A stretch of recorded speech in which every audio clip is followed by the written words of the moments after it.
jılarısını gerek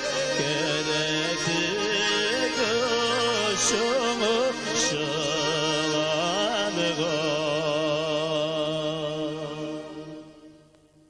sal bir şimeten ilişilerine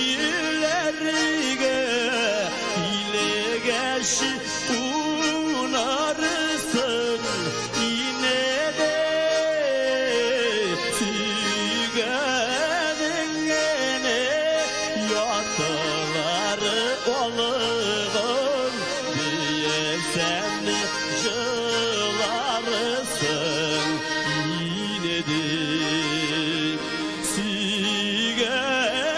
tügeninine yatıları olğun diye sen jılarsın yine de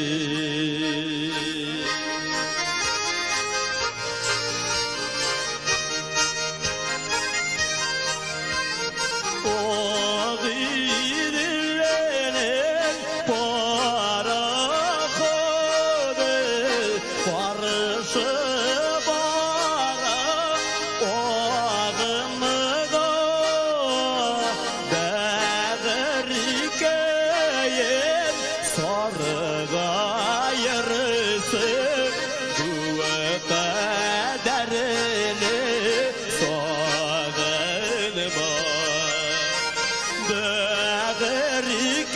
değerikeyin sarıga yarısın bu kaderini sağınma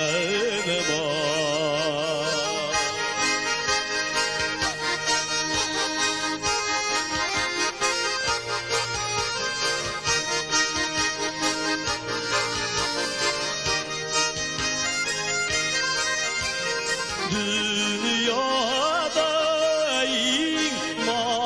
maturlardan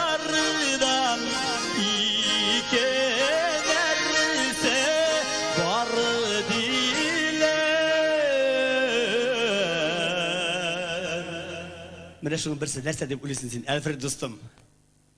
Ey senin kızlar var yine şu kızlar tügülün yalgıştan seni geziyorlar. Seni ey sen nelen bilse Robert deyindi bu mujik kişi Hatır indi. Allah sendegine hatın ütiresiz indi hatın deydi.